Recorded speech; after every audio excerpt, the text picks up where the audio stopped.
ये तो हम सब जानते हैं कि बुद्ध के भिक्षुओं की संख्या बहुत ज्यादा थी, परंतु ये बहुत कम ही लोग जानते होंगे कि बुद्ध अपने किसी भी शिष्य को अपना भिक्षु नहीं मानते थे। उन्होंने सदैव उन्हें राह दिखाई थी, उनका मार्गदर्शन किया था। उन्हें बुद्ध का भिक्षु केवल उनके संग से जुड़े व्यक्ति की पहचान करवाता था, अन्यथा कुछ भी नहीं।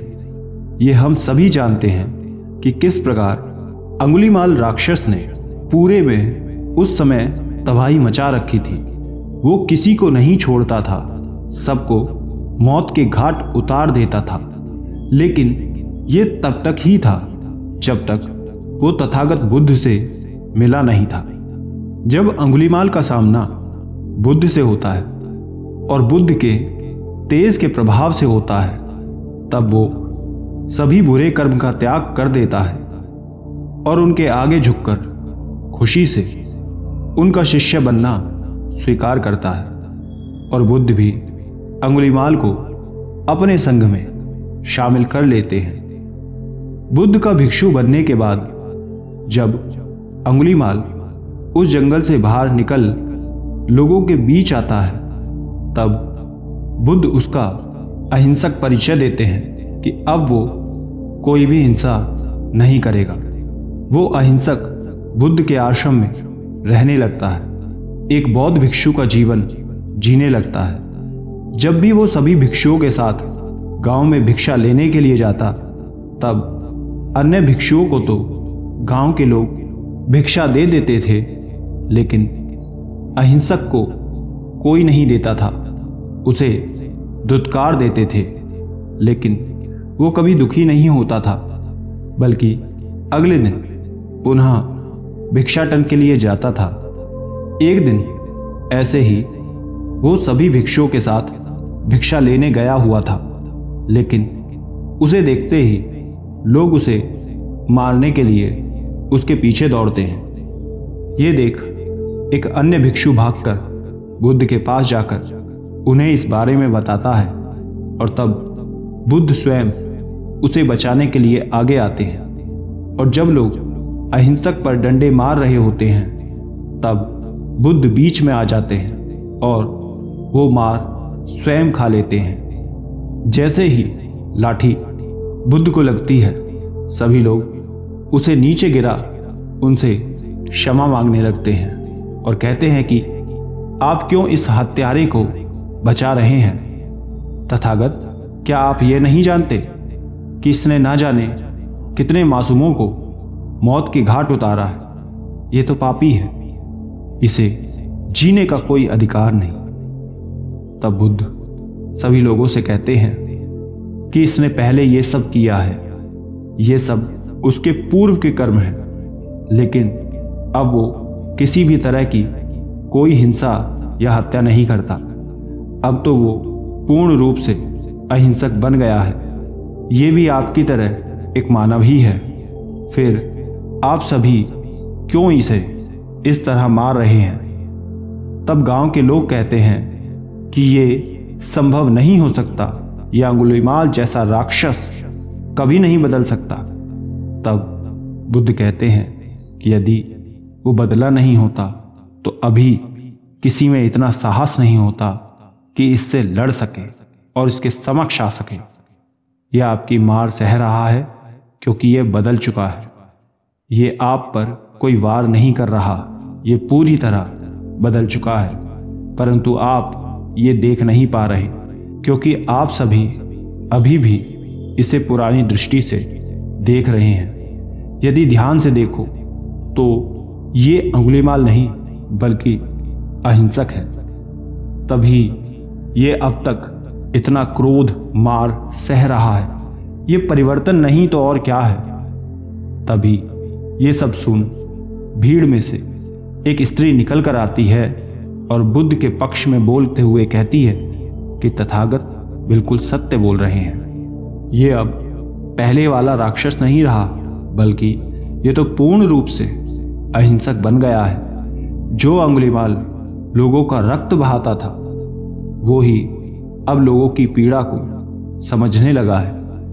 गांव के लोग ये सुनकर कहते हैं कि आप क्यों एक हत्यारे का साथ दे रहे हैं। तब वो स्त्री कहती है, मैं तो बस सत्य बता रही हूं। आप सभी इसे निर्दय हत्यारा कह रहे हैं। क्या आप में से कोई एक भी ऐसा है जिसने दूसरे के दुख को समझा हो? नहीं ना। लेकिन अहिंसक, जिसे आप राक्षस कह रहे हैं, उसने ये किया है, एक मानव की सहायता की है, बल्कि उसकी पीड़ा को भी समझा। ये सुन गांव के लोग पूछते हैं कि ऐसा उसने क्या किया है जो आप सभी उसके लिए यहां इतना खड़े हैं, साथ दे रहे हैं। तब वो स्त्री कहती है कि कुछ दिन पहले एक गर्भवती स्त्री कहीं जा रही थी, तभी उसका प्रसव शुरू हो गया। वो अकेली थी, उसके साथ कोई नहीं था। वो दर्द और पीड़ा से व्याकुल थी। उसी दर्द में वो वृक्ष के नीचे आकर बैठ जाती है। उस समय मैं वहीं पानी भर रही थी। तभी उसकी ये स्थिति देख उसके पास भागकर जाती हूँ, परंतु आसपास कोई नहीं था।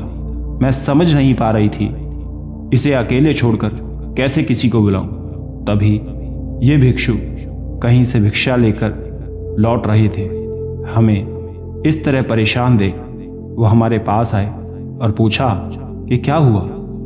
तब मैंने ही कहा कि इस स्त्री को प्रसव पीड़ा शुरू हो गई है, लेकिन यहाँ कोई आसपास है नहीं। इसकी हालत बहुत खराब है।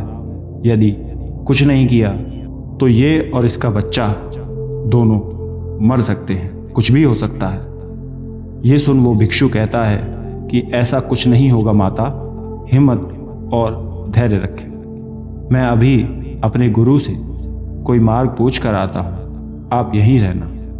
तब वो भिक्षु अपने गुरु के पास जाता है और हम वहीं उसकी प्रतीक्षा करते हैं। तब उस स्त्री की बात को आगे बढ़ाते हुए बुद्ध कहते हैं कि यह सत्य है। तब अहिंसक मेरे पास भागकर आता है।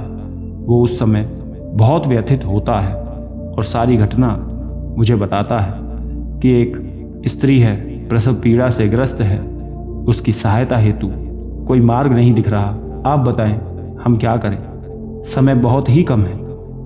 ये सुन बुद्ध उस अहिंसक से कहते हैं कि घबराओ नहीं, उस स्त्री के पास जाओ और उससे कहना कि मैंने जीवन में आज तक कोई पाप नहीं किया है, ना किसी को जानकर कष्ट दिया है, और मेरे सही सत्कर्म तुम्हारा सुरक्षा कवच बनेंगे और आपकी आने वाली संतान की रक्षा करेंगे। ये सुनकर वो अहिंसक भिक्षु कहता है कि परंतु ये सत्य नहीं है तथागत। मैंने जो कुछ भी आज तक किया वो सब जानकर किया, फिर मैं कैसे ये झूठ बोल दूं? कहीं मेरा ये झूठ उन दोनों की जान ना ले जाए। क्या कोई और उपाय नहीं है?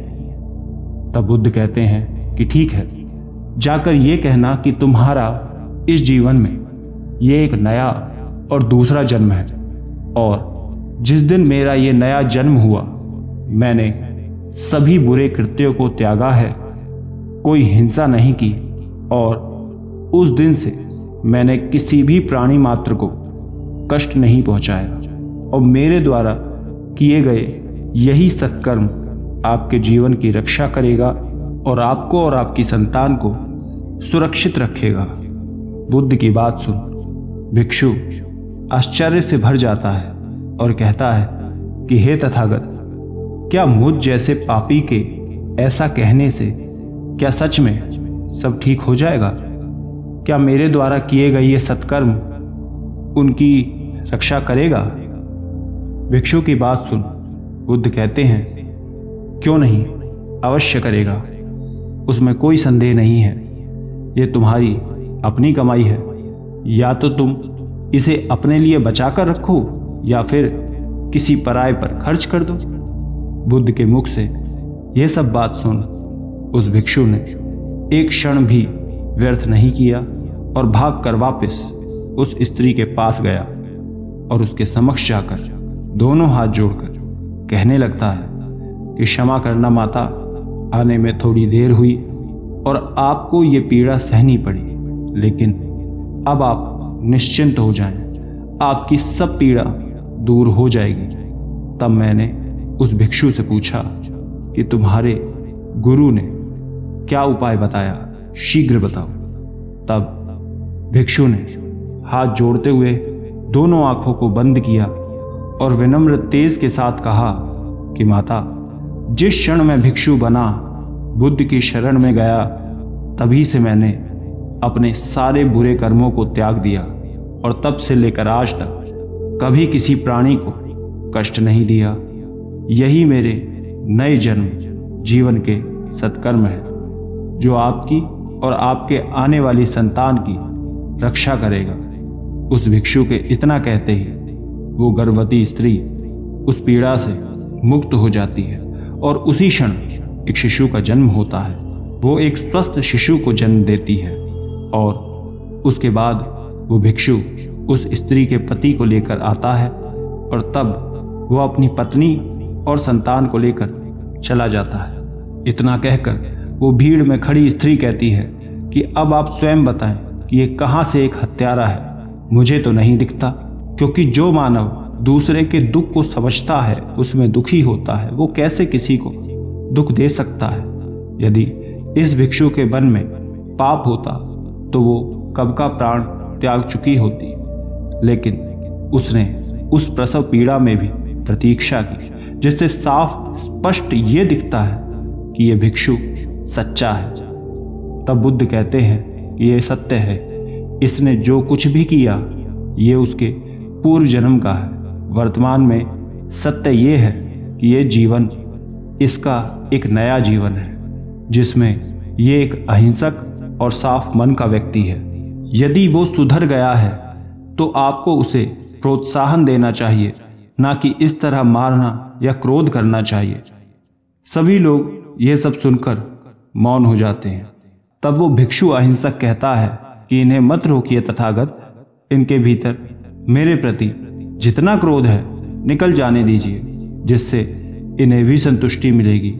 मैं इनका हर दंड स्वीकार करने के लिए एकदम तैयार हूँ। उस भिक्षु की बात सुनकर बुद्ध मुस्कुराने लगते हैं और कहते हैं कि आज तुमने अपने नाम को सही सिद्ध कर दिया। तुम्हारे भीतर तुम्हारे कर्म और गुण भरे हुए हैं। बुद्ध और उस स्त्री के मुख से ये सब बातें सुन गांव के लोग समझ जाते हैं कि अंगुलीमाल अब पूरी तरह बदल चुका है। अब वो राक्षस नहीं रहा बल्कि अहिंसक बन गया है। और तब वो कहते हैं कि आप सत्य कहते हैं तथागत, हमसे पहचानने में भूल हुई। और तब बुद्ध और उनके सभी भिक्षु लौट जाते हैं। उसके बाद से अहिंसक को भी हर भिक्षु की तरह सम्मान मिलने लगता है। जब वो भिक्षाटन के लिए जाता तो उसे भी गांव के लोग भिक्षा देने लगते। दोस्तों, इस बौद्ध कहानी से हमें यही शिक्षा मिलती है कि यदि आपने बुरे कर्म किए हैं और यदि सच्चे मन से आप स्वयं को बदलना चाहते हैं, सुधारना चाहते हैं, तो बस आपके भीतर का एक विचार ही आपको सुधारना होगा। यह आपको सही मार्ग पर चलने के लिए प्रेरित करता है। ज़रूरत है तो बस एक कदम बढ़ाने की। बुद्ध ने भी यही कहा है, आपका एक सही विचार आपका पूरा जीवन बदल सकता है। आशा करते हैं आपने ये बात ज़रूर सीखी होगी। कमेंट करके ज़रूर बताना। धन्यवाद।